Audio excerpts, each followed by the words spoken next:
Hi, this is Mrs. LaBarbara. This is AP Physics Chapter 12, Gravitation, Video 2. Today's topic is weight. The objectives are: no acceleration due to gravity G is independent of the mass m of the body. Understand weight decreases as the object moves away from Earth's surface, and weight also decreases as an object moves into the center of Earth.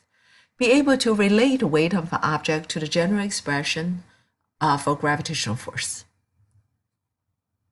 What is weight? Weight of a body is the total gravitational force exerted on the body by all other bodies in the universe.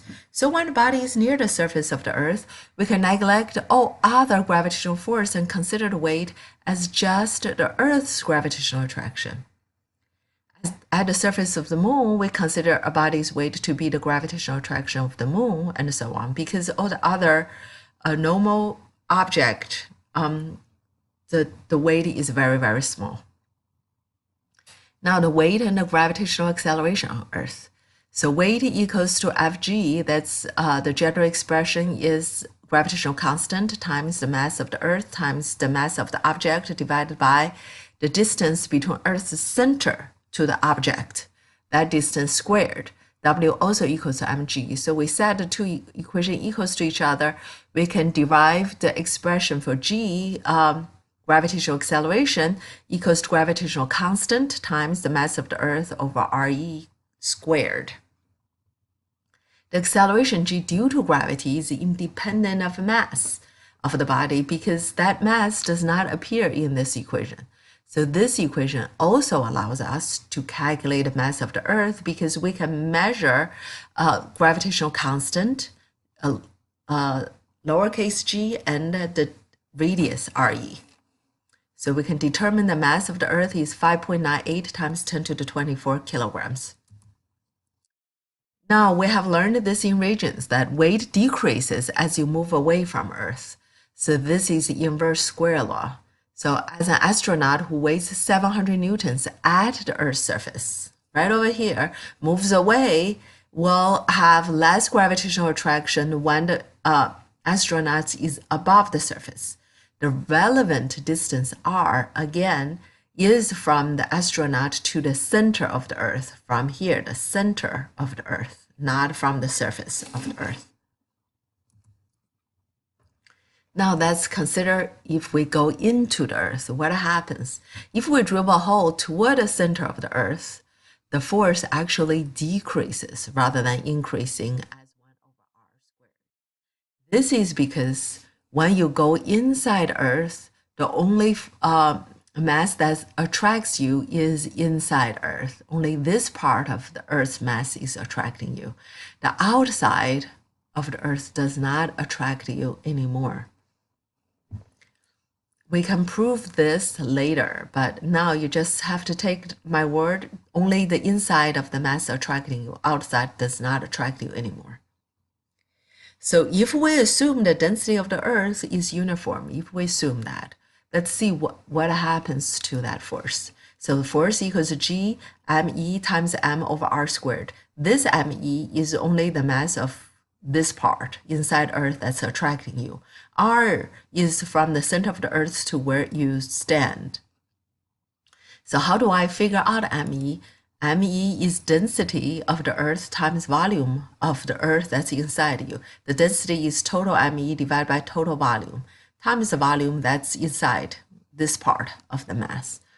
And the volume is 4/3 pi re cubed. And the volume of the inside mass is 4/3 pi r cubed. So that gives you me r cubed over re cubed.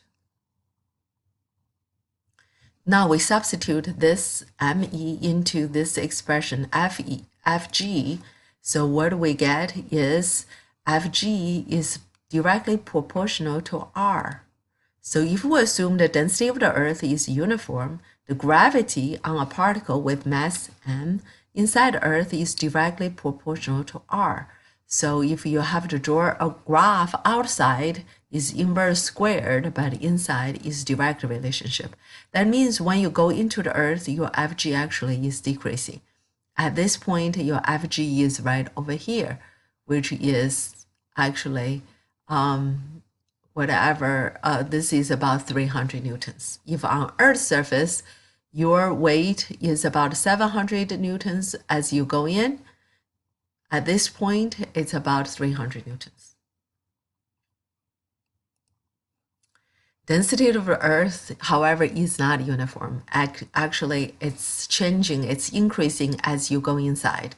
So the Earth is not, since the Earth's density is not uniform, its density changes, the more accurate relationship is not linear, but it's a kind of like a curved relationship. Now let's take a look at this example. An unmanned lander is sent to the surface of planet Mars, which has a radius of 3.4 times 10 to the 6 meters, and the Mars mass is 6.42 times 10 to the 23rd kilograms.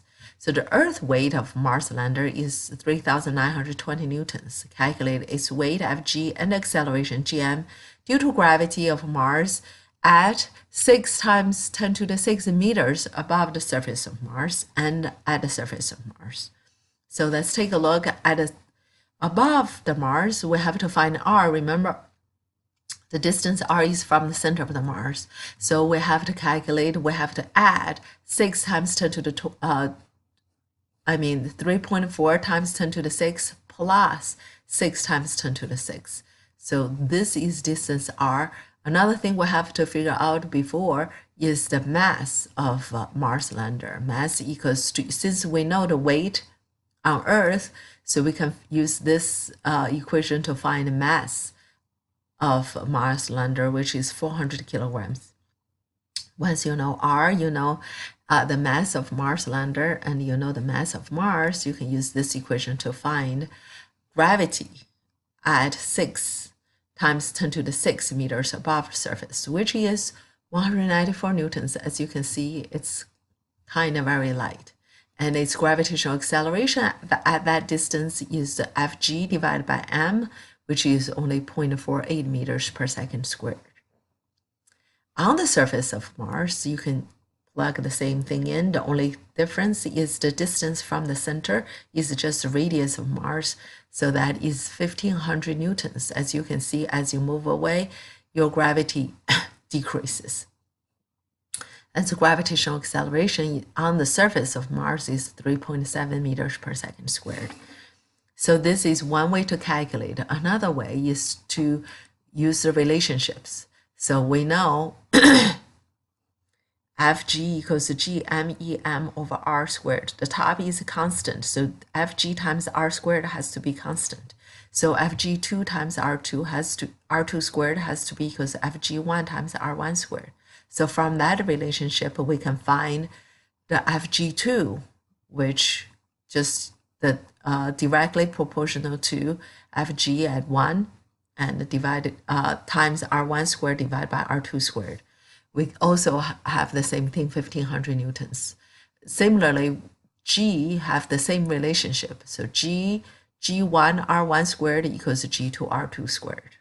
We can use the same thing to figure out G at surface. Now check your understanding. Rank the following hypothetical planets in order from highest to lowest surface gravity. Surface gravity means the gravity at the surface. So this is a relationship. Fg equals gmm over r squared. Big M, little m over r squared.